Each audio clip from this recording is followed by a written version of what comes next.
As one who has came across struggling highly with reading developments, my overall reading of these past few months have identified to impress me. What I may have believed were habits are known to be strategies and skills that I have taken upon my reading. For the past months, just like the beginning of the year, we read stories or poems or plays that are structured differently from modern writing now. A lot of these readings that we've done have been readings that may use their own definition or may use definitions that can be used, that may use words that can be used in different definitions. They have even shown to demonstrate a lot of learning from them, a lot of what the author is trying to teach his audience. With that also being said, a lot of these stories have big themes where they teach you the whole idea of what it can be compared to life. When we read Hamlet, it was basically Shakespeare's own writing world, his own creative writing. His play was structured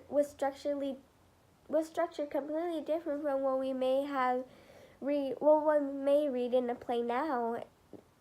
Not only that, but Shakespeare uses his own language. Well, not really his own language, but he uses a lot of vocabulary words that he uses is identified to be shown in different scenes with a different meaning.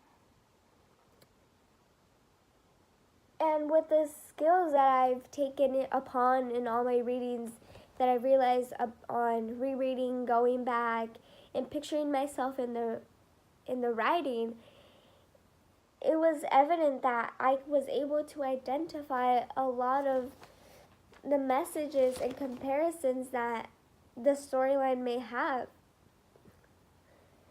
For instance, when we had to identify what Hamlet was thinking and how he valued himself, I said, it was question 2, okay, my thoughts be bloody or be nothing worth. It was when Hamlet realized that if he doesn't do something, he's not worth anything. Hamlet really identified himself as being really sad and not seeing his worth himself, but answering those questions made me go back. However, it wasn't a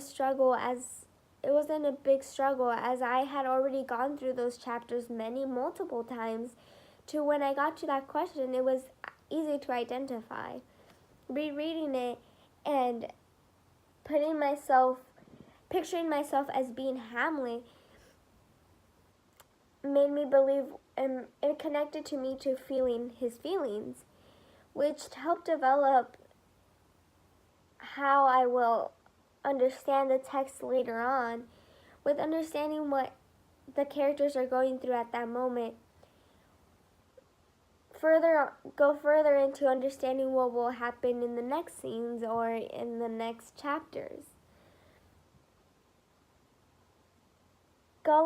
Rereading and going back and putting myself in the position isn't just a habit to identify those questions that I may be having, but it's an overall use that will get me to the author's purpose or the author's message in there, or even how the plot will be moving.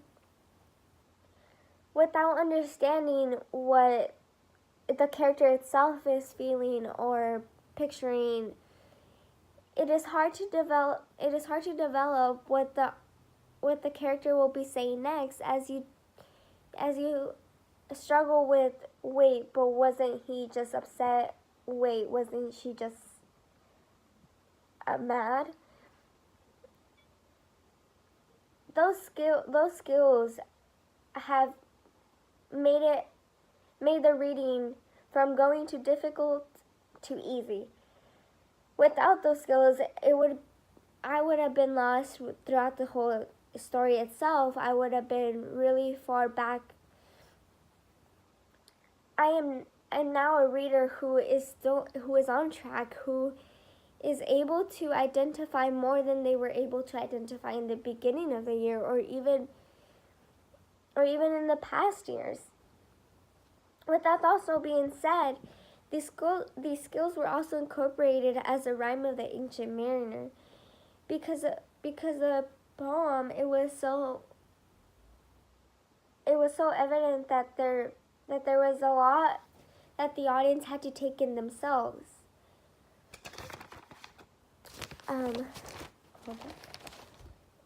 When the Ancient Mariner is talking a lot about his story, it's telling us, the author is trying to tell us something. And without those skills, and without being the reader I am now, I wouldn't have understand what was happening, why the author kept telling his story to every single person, why we went from being in a wedding to being in this other imagination. The author was evident that he was trying to tell us something that we can compare to our own life. For instance, when I said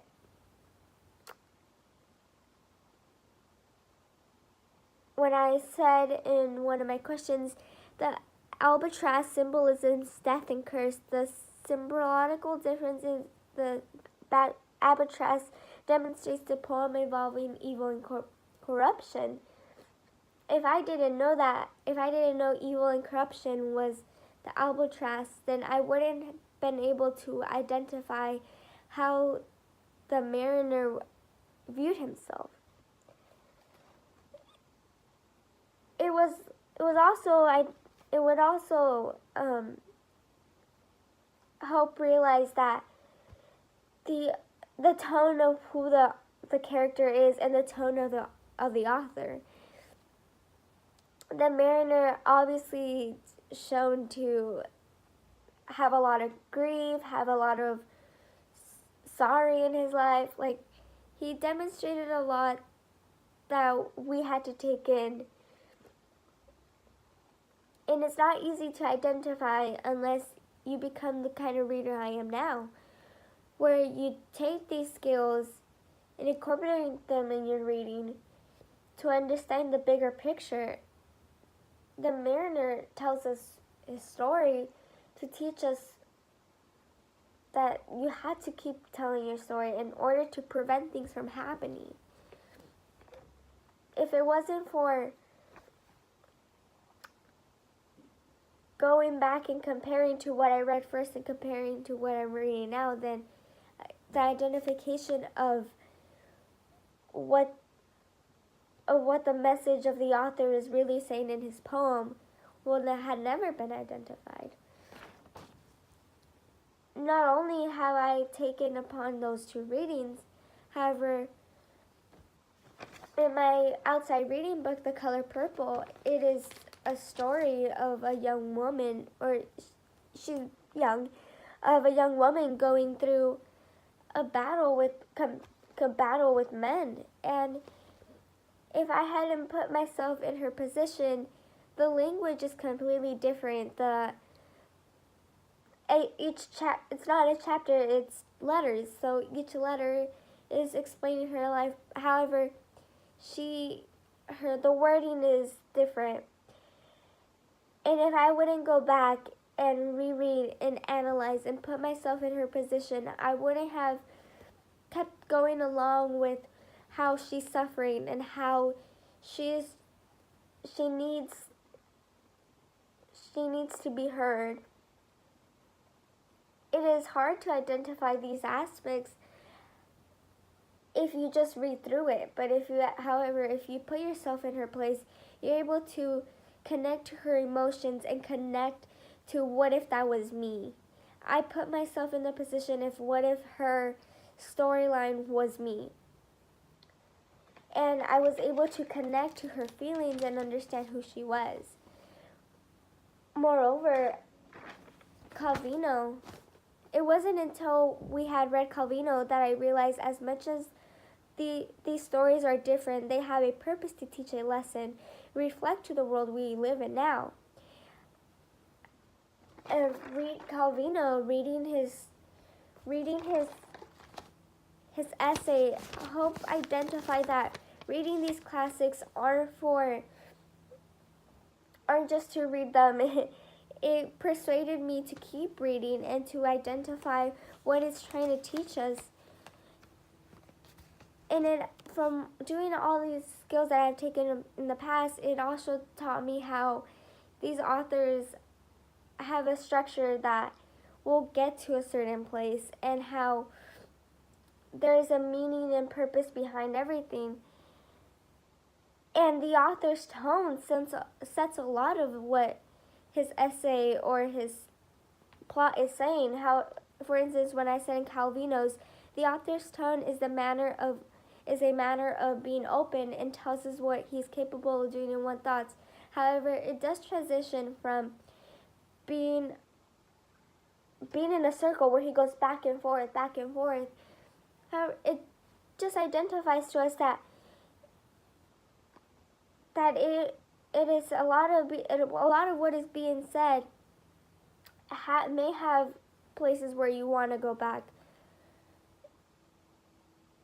That is why rereading, going back and putting yourself in the author's position is a good strategy, because it gets you to understand what the author is trying to say and how the author is trying to develop it in order to get to his message. I know Frankenstein is still in the progress, but from the past chapters with Victor and the creature, we're able to identify man versus nature. The idea of where his morals are different. The readings, however, that is going to be more developed with the skills that I have taken upon. The readings may have taken a load on us, however, they teach us rather than give a plot. It's not about the plot, but it's not about what the plot may, it's not about the plot, but what one may take in from the characters and the situations.